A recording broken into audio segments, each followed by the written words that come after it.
नमस्कार CSK news में आप सभी दोस्तों का एक बार फिर से बहुत बहुत स्वागत है। दोस्तों, दिन भर की जो फटाफट बड़ी खबर निकल के आ रही है, एक एक करके जानेंगे। दरअसल देश भर में संक्रमितों के आंकड़े के लाइव स्टेटस के बारे में आपको बताएंगे। इस बीच बड़ी खबर निकल के आ रही है, आपको बता दें कि भारत चीन सीमा विवाद के बीच रक्षा मंत्री राजनाथ सिंह रवाना हुए रूस के लिए। जी हाँ, इसके बारे में आपको बताएंगे आखिर क्यों रवाना हुए रूस के लिए। इस बीच बड़ी खबर निकल के आ रही है, एलएसी पर स्थिति तनावपूर्ण, दोनों सेनाएं पीछे हटने को तैयार नहीं है। जी, इस वक्त की अभी लेटेस्ट ब्रेकिंग न्यूज़ निकल के आ रही है। आज बातचीत में फिर से कोई बड़ा निष्कर्ष नहीं निकल पाया। जी हाँ, इसके बारे में आपको बताएंगे। इन सब के बीच बड़ी खबर, जिस तरीके से सेना को भारतीय सेना को खुली छूट मिली है, उसके बाद बौखलाया है चीन। 1962 की धमकी दी है। जी हाँ, इनके बारे में आपको बताएंगे क्या कुछ ग्लोबल टाइम्स ने, अखबार ने क्या कुछ कहा। इस बीच बड़ी खबर निकल के आ रही है, आपको बता दें कि नेपाल ने भी बांधों की मरम्मत की रोक लगाई है। जी हाँ, बिहार में, जिसकी वजह से बाढ़ का खतरा बढ़ रहा है। नेपाल और भी ज़्यादा अब गलत काम कर रहा है। इसके बारे में आपको बताएंगे। इस सब के बीच बड़ी खबर निकल के आ रही है, सुशांत सिंह के परिवार को लेकर भी बड़ी खबर निकल के आ रही है, जहां पर उद्धव ठाकरे को चिट्ठी लिखी गई।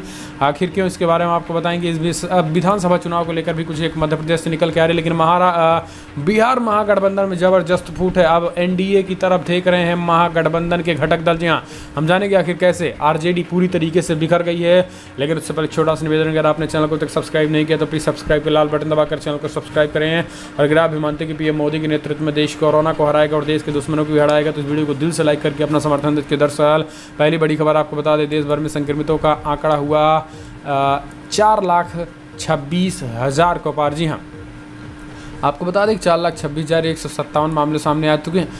अगर मृतकों की संख्या की बात करें तो 13,700 के आंकड़े पार कर गए। इस बीच अच्छी खबर यह है कि 2,37,000 लोग स्वस्थ भी हो चुके हैं। राजस्थान में 67 मामले आज सामने आए तो टोटल 15,000 के आंकड़े हो गए। हरियाणा में 74 मामले सामने आए तो 10,000 के आंकड़े पार कर गए। बिहार में भी 143 मामले सामने आए हैं तो आज 7,800 के आंकड़े टोटल हो चुके हैं। उड़ीसा में आज 143 मामले सामने तो 5300 के आंकड़े को। तो ये राज्य दर राज्य आंकड़े हैं। फिलहाल हम चलते हैं अगली बड़ी खबर। भारत चीन सीमा विवाद के बीच रक्षा मंत्री राजनाथ सिंह रूस के लिए हुए रवाना। जी हाँ, आपको बता दें कि रक्षा मंत्री राजनाथ सिंह मॉस्को में आयोजित विजय दिवस परेड में शिरकत के लिए रूस के 3 दिनों की यात्रा पर रवाना हो गए। ये परेड द्वितीय विश्व युद्ध में जर्मनी पर सोवियत की जीत की 75वीं वर्षगांठ के उपलक्ष्य में आयोजित होगी। राजनाथ इस दौरान भारत रूस रक्षा और रणनीतिक साझेदारी और गहरी करने की तरीकों पर बातचीत करेंगे। वहीं रक्षा मंत्री की ये दौरा भारत और चीन के बीच बड़े गतिरोध के मध्य हो रहा है। ऐसे में आपको बता दें कि इनमें 30 से ज़्यादा फाइटर जेट को फिर से खरीदने की डील भी देंगे। इसके साथ ही 500 करोड़ की तत्काल ऐसी कहीं ना कहीं गोला बारूद खरीदने पर भी डील होगी। तो बड़े पैमाने पर डील्स को लेकर रक्षा मंत्री राजनाथ सिंह जा चुके हैं। हम चलते हैं अगली बड़ी खबर। एलएसी पर स्थिति तनावपूर्ण, दोनों सेनाएं पीछे हटने को तैयार नहीं है। जी हाँ, भारत और चीन के बीच जारी सीमा विवाद के बीच 3488 किलोमीटर लंबी वास्तविक नियंत्रण रेखा पर स्थिति तनावपूर्ण बनी है। भारत और चीन दोनों पक्षों की सेनाएं यहां पर तैनात हैं। एयरबेस को सक्रिय किया जा चुका है। इसके अलावा नौसेना को भी अलर्ट पर रखा गया। आपको बता दें कि दोनों सेनाओं के बीच 15-16 जून की दरमियानी रात को गालवान घाटी हिंसक झड़प हुआ है। हालांकि आपको बता दें कि इन सब झड़प के बाद चीन पूरी तरीके से पीछे हटने को तैयार नहीं है। हालांकि आपको बता दें कि आज इन्हीं सबको देखते हुए एक बार फिर से बातचीत के दौर शुरू हुए। आज फिर से बातचीत हुई है। हालांकि हम आपको बताएंगे कि क्या कुछ बातचीत में फैसला निकला है, क्या कुछ बातें बनी हैं या फिर नहीं बनी हैं, ये अगले 4 से 5 घंटे में पता चलेंगे। ऐसे में हम आपको अगली वीडियो में इसके बारे में बताएंगे। लेकिन इस बीच चीन की सेना पीछे हटने को 1 इंच भी तैयार नहीं है और गालवान घाटी पर अपना दावा उसने ठेका और भारत ने भी अपना दावा ठोक दिया है और भारत की सेना भी पीछे नहीं हट रही है। फिलहाल हम चलते हैं अगली बड़ी खबर लेते हैं। आपको बता दें कि सेना को बॉर्डर पर खुली छूट मिलते ही बौखलाया चीन, दे दी 1962 की धमकी। कहा 1962 से भी अधिक नुकसान करेंगे। जी हाँ, लद्दाख में गलवान घाटी में हिंसक झड़प के बाद भारत के actual line of actual control LAC पर सख्ती बढ़ा दी है। जिसके बाद चीन की भपकी पर उतर गया है। चीन की सरकारी अखबार ग्लोबल टाइम्स ने धमकी भरे लहजे में लिखा है कि भारत जानता है कि चीन के साथ जंग नहीं की जा सकती, क्योंकि नई दिल्ली को पता है कि अगर अब वो युद्ध करेगा तो उसके हाल 1962 की लड़ाई से भी बुरे होंगे। ग्लोबल टाइम्स के एक चीनी विश्लेषक के हवाले से लिखा गया है कि गलवान घाटी में सीमा संघर्ष के बाद भारत के भीतर चीन के खिलाफ राष्ट्रवाद और शत्रुता तेजी से बढ़ रही है। जबकि चीनी विश्लेषकों और भारत के अंदर भी कुछ लोगों ने चेतावनी दी थी कि नई दिल्ली को घर में राष्ट्रवाद को शांत करना चाहिए। ग्लोबल टाइम्स ने रविवार को प्रकाशित रिपोर्ट में एक चीनी विश्लेषक ने कहा है कि अगर नए सिरे से युद्ध होता है तो चीन के साथ 1962 के सीमा विवाद के बाद भारत और अधिक अपमानित होगा यदि वो घर में चीन विरोधी भावना को नियंत्रित नहीं कर सकता है। तो इस तरीके की चीन का ग्लोबल टाइम्स भारत को धमकी दी, हम इसे धमकी ही कह सकते हैं। लेकिन आपको बता दें कि ये धमकी इसलिए निकल आ रही है क्योंकि चौतरफा चीन पूरी तरीके से घिर चुका है और अब चीन जिस गालवान घाटी पे दावा कर रहा था वहाँ के टेंट को उखाड़कर भारत के सेनाओं ने पूरी तरीके से फेंक दिया है। अब महज हवाई ही चीन की बातें साबित होती दिख रही हैं और यही कारण है कि चीन बौखलाया है। हम चलते हैं अगली बड़ी खबर लेते हैं। आपको बता दें कि बांधों के मरम्मत कार्य को रोक रहा है नेपाल। बिहार के बड़े हिस्से में बाढ़ का है खतरा। जी हाँ, नेपाल एक बार फिर से ओछी राजनीति कर रहा है। दरअसल भारत नेपाल के बीच चल रहे सीमा विवाद का असर बिहार पर पड़ने लगा है। पहले सीतामढ़ी में गोली विवाद हुआ है, अब नेपाल नदियों की मरम्मत कार्य को रोक रहा है। इस कारण बिहार के एक बड़े हिस्से पर बाढ़ का खतरा मंडरा रहा है। बिहार सरकार के इस संबंध में विदेश मंत्रालय को पत्र भी लिखने जा रही है। बिहार के जल संसाधन मंत्री संजय झा ने कहा है कि गंडक बैराज के 36 द्वार हैं, जिनमें से 18 नेपाल में हैं। भारत के हिस्से में पड़ने वाले फाटक तटबंधी की सफाई और मरम्मत का काम हो चुका है। वहीं नेपाल के हिस्से में पड़ने वाले बांध के हिस्से का मरम्मत का काम नहीं हो सका है। नेपाल बांध मरम्मत की सामग्री ले जाने से रोक रहा है। इस तरह की समस्या का सामना हम पहली बार कर रहे हैं, तो ये अपने आप में नेपाल फिर से टांग अड़ा रहा है। हम चलते हैं अगली बड़ी खबर लेते हैं। आपको बता दें बिग ब्रेकिंग, सुशांत सिंह के परिवार को इंसाफ दिलाने के लिए फिर आ गया चिराग पासवान। उद्धव ठाकरे को लिखी चिट्ठी। जी हाँ, बॉलीवुड स्टार सुशांत सिंह राजपूत की आत्महत्या मामले में जांच की मांग अब तेज होने लगी है।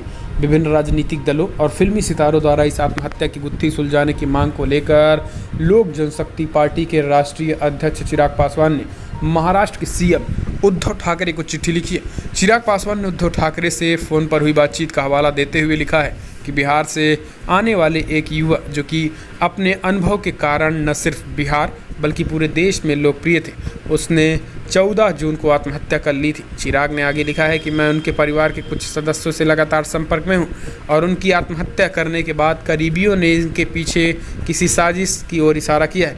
यही सभी का मानना है। सुशांत भारतीय फिल्म जगत में पनप रहे गुटबंदी का शिकार हो गए।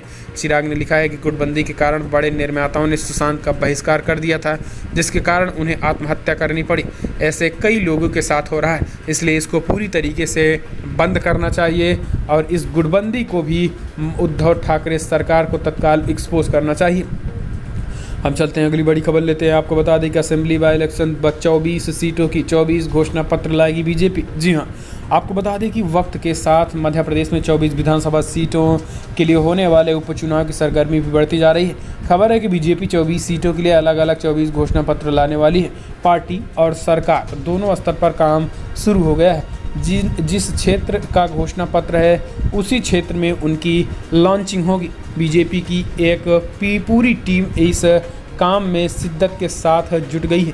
ये जानकारी इकट्ठा भी की जा रही है। आखिरकार घोषणा पत्र में कौन कौन से वायदे शामिल किए जा सकते हैं। सूत्रों के मुताबिक घोषणा पत्र का प्रारूप फिलहाल तैयार किया जा रहा है। इसमें क्षेत्र में होने वाले ऐसे विकास कार्यों को शामिल किया जाएगा जिन्हें आने वाले 3 साल में पूरा किया जा सकेगा। इसके लिए सरकार के स्तर पर जिले के अधिकारियों से डिटेल रिपोर्ट भी तैयार करवाई जा रही है। ऐसे कामों की सूची मांगी गई है जो पेंडिंग है और आने वाले 3 साल में पूरे किए जा सकेंगे। चुनाव लड़ने वाले प्रत्याशियों ने भी अपने स्तर पर विकास कार्यों की सूची सरकार को सौंप दी है। फिलहाल हम चलते हैं अगली बड़ी खबर। बिहार असेंबली इलेक्शन, मांझी ने छोड़ दी पतवार, बिना राजद अलग गठबंधन होगा तैयार। जी हाँ, आपको बता दें कि बिहार विधानसभा चुनाव में अब कुछ महीने ही शेष रह गए हैं और अब तमाम राजनीतिक दल अब तो जोड़ तोड़ की सियासत में लग गए हैं। चुनाव से पहले सियासत अपने चरम पर दिख रही है। एक तरफ जहां एनडीए अपने कार्यक्रम तय कर रही है तो वहीं दूसरी तरफ महागठबंधन के भीतर घमासान मचा हुआ है। महागठबंधन का हिस्सा रहे हिंदुस्तानी आवाम मोर्चा हम के अध्यक्ष जीतन राम मांझी ने 25 तारीख के बाद अलग रुख अपना लेने का ऐलान कर दिया है। वहीं राजद ने अभी इसी पर चुप्पी साधे हुए। हालांकि आपको बता दें कि हम पार्टी के अध्यक्ष का एनडीए की तरफ एक बार फिर से रुझान दिख रहा है। यही का कारण है कि उन्होंने लगातार नीतीश कुमार से संपर्क बनाए हुए हैं और माना जा रहा है कि वो एनडीए में एक बार फिर से शामिल हो सकते हैं, तो महागठबंधन को भी बड़ा झटका लगेगा। हम चलते हैं अगली बड़ी खबर। चीन विवाद पर बोली मायावती, एक साथ खड़ा हो पक्ष विपक्ष, सरकार पर छोड़े फैसला। जी हां, भारत और चीन के बीच बॉर्डर पर तनाव जारी है। इस मसले पर देश में राजनीति भी तेजी के साथ हो रही है। कांग्रेस पार्टी लगातार राजनीति कर रही है। कांग्रेस पार्टी को लगता है कि आज जो कुछ हो रहा है इसमें मोदी सरकार की ही सब कुछ देन है, जबकि सच्चाई ये है कि 1962 में कांग्रेस टाइम पीरियड में ही अक्साई चीन को लद्दाख के गलवान घाटी और उस पार के इलाके को अक्साई चीन को चीन ने ही कब्जा किया है। लेकिन आज उसी की देन है कि पिछले 70 सालों में ना तो ठीक से बड़े पैमाने पर फाइटर जेट, गोला बारूद और सैनिकों को मजबूत भी नहीं कर सकी, यानी रक्षा क्षेत्र में जीरो कंट्रीब्यूशन रहा है। और उन्हीं का परिणाम है आज कि आज भारत अभी तक चीन पर चढ़ाई कर दिया होता, लेकिन आज कांग्रेस पार्टी राजनीति कर रही है। लेकिन मायावती ने उन सब पर विराम लगाते हुए कहा है कि राजनीति करने से बेहतर है कि हमें विपक्ष को सरकार के साथ एकजुट खड़ा होना चाहिए। हम चलते हैं अगली बड़ी खबर। चीन की 3 कंपनियों को लगा झटका, महाराष्ट्र ने 5,000 करोड़ रुपए के प्रोजेक्ट पर फिलहाल लगाई रोक। जी हाँ, लद्दाख के गलवान घाटी में सैनिकों की शहादत के बाद चीन के खिलाफ देश भर के लोगों में जबरदस्त गुस्सा है। जगह जगह चीन के सामान को बहिष्कार की बात हो रही है। इस बीच महाराष्ट्र सरकार ने चीन को बड़ा झटका दिया है। राज्य सरकार ने केंद्र से बातचीत के बाद चीन की 3 कंपनियों के प्रोजेक्ट पर फिलहाल रोक लगा दी है। इस प्रोजेक्ट के तहत लागत करीब 5,000 करोड़ की है। अब केंद्र सरकार की गाइडलाइन आने के बाद इस पर कोई फैसला लिया जाएगा। जिन प्रोजेक्ट पर रोक लगाई गई है उनमें पुणे से सटे टालेगांव में इलेक्ट्रिक व्हीकल की बड़ी फैक्ट्री है। कहा जा रहा है कि ये करीब 35,000 करोड़ रुपए के प्रोजेक्ट है। ये कंपनी 1,000 करोड़ रुपए का निवेश करने वाली थी, जिनमें 1,500 रोजगार मिलना था। फिलहाल हम चलते हैं अगली बड़ी खबर लेते हैं। बिग ब्रेकिंग न्यूज़ निकल के आ रही है, जहाँ पर आपको बता दें कि लखनऊ NTCAA प्रोटेस्ट, अब 15 आरोपियों पर लगा गैंगस्टर एक्ट। जी हाँ, पिछले साल 19 दिसंबर 2019 को राजधानी लखनऊ में नागरिकता संशोधन कानून CAA और NRC के विरोध में हुए हिंसक प्रदर्शन के दौरान आगजनी और तोड़फोड़ करने वाले 15 उपद्रवियों के खिलाफ कैसरबाग पुलिस ने गैंगस्टर एक्ट के तहत कार्रवाई की है। पुलिस के मुताबिक जल्द ही कुछ अन्य आरोपियों पर भी गैंगस्टर लगाया जाएगा। ACP कैसरबाग IP सिंह ने बताया है कि इरफान, मोहम्मद शोएब, मोहम्मद शरीफ, मोहम्मद आमिर, मोहम्मद हारून, अब्दुल हमीद, नियाज अहमद, मोहम्मद हामिद, यानी सभी इन लोगों पर कड़ी कार्रवाई की गई और गैंगस्टर एक्ट की धाराएं लगाई गई हैं। तो योगी सरकार में किसी भी तरीके से आगजनी की छूट नहीं मिलेगी। हम चलते हैं अगली बड़ी खबर। कमज़ोर पड़ रहा है कोरोना, बाघ से जंगली बिल्ली बन गया है। जी हाँ, टॉप डॉक्टर्स का बड़ा खुलासा। दरअसल इटली के एक टॉप डॉक्टर ने दावा किया कि कोरोना वायरस अब कमज़ोर पड़ रहा है। इटली के पॉलीसिप्लिम सैन मैट्रिनो हॉस्पिटल से संक्रामक रोग के विशेषज्ञ प्रोफेसर मैटियो बसेट्टी ने कहा है कि कोरोना वायरस अपने बाघ की तरह था, जो अब जंगली बिल्ली जैसा हो गया है। ब्रिटिश टेलीग्राफ के मुताबिक प्रोफेसर मैटियो बसेट्टी ने दावा किया है कि बिना वैक्सीन को भी कोरोना वायरस खुद से खत्म हो सकता है। हालांकि कोरोना वायरस के कमज़ोर पड़ने की थ्योरी के कुछ एक्सपर्ट इससे सहमत नहीं हैं। हॉस्पिटल में संक्रामक रोगों की क्लिनिक के प्रमुख ने कहा है कि स्थिति में कोरोना मरीज की मौत हो सकती थी, अब वे रिकवर कर रहे हैं। जिस स्थिति में कोरोना मरीज की मौत हो सकती थी, अब वो रिकवर हो रहे हैं। इससे ये लगता है कि कोरोना वायरस अब भी धीरे धीरे कमज़ोर पड़ रहा है। तो ये एक बड़ी बातें आई है। फिलहाल चलते हैं अगली बड़ी खबर लेते हैं। आपको बता दें कि भारतीय रेलवे पर दिखने लगा कोरोना का असर, 58% तक घट गई है आय, नए पदों पर भर्तियां भी रुक गई हैं। जी हाँ, इस साल कोरोना वायरस संक्रमण के कारण अपनी आय में आई भारी कमी के चलते भारतीय रेलवे ने खर्च कटौती से कुछ कठोर मानक अपनाने का निर्णय लिया है। इससे नए पदों पर भर्ती फिलहाल रोक लगी है। वर्कशॉप में मैन पावर को नए सिरे से व्यवस्थित करना, आउटसोर्स होने लायक काम, कारपोरेट सोशल डिस्टेंसिंग, सोशल इसी के साथ फंड के जरिए कराने के लिए अब 50% तक फंड घटाने पर चर्चा हो चुका, औपचारिक ऐलान भी हो चुका है। हालांकि आपको बता दें कि 58% तक इसकी आय में भी कमी आई है। हम चलते हैं अगली बड़ी खबर लेते हैं। आपको बता दें कि दुनिया भर में जो आंकड़े निकल के आ रहे हैं, लगभग 90 लाख के करीब आंकड़े पहुंच चुके हैं। जी हाँ, 79,18,000 कन्फर्म केसेस हो चुके हैं, जबकि मृतकों की संख्या 46,65,000 के करीब आंकड़े हो चुके हैं। 4,66,000 के आंकड़े पहुंच चुके हैं मृतकों की संख्या। यूनाइटेड स्टेट की बात करें तो 23,24,000 कन्फर्म केसेस, तो वहीं 1,21,000 के करीब लोगों की मौत हो गई है। ब्राज़ील में 10,86,000 कन्फर्म केसेस हैं, तो वहीं 50,000 ज़्यादा लोगों की मौत हो गई है। रसिया में 5,92,000 कन्फर्म केसेस, तो वहीं 8200 के करीब लोगों की मौत हो गई है। इंडिया में 4,25,000 कन्फर्म केसेस हैं, तो वहीं 13,500 के करीब लोगों की मौत हो गई। तो ये दुनिया भर का ये आंकड़ा है फिलहाल। बड़ी खबर में इतना है, लेकिन अगर आपको वीडियो पसंद आया तो लाइक करें, शेयर करें, कमेंट के माध्यम से अपनी राय देना ना भूलें। इस वीडियो में इतना ही। जय हिंद, वंदे मातरम।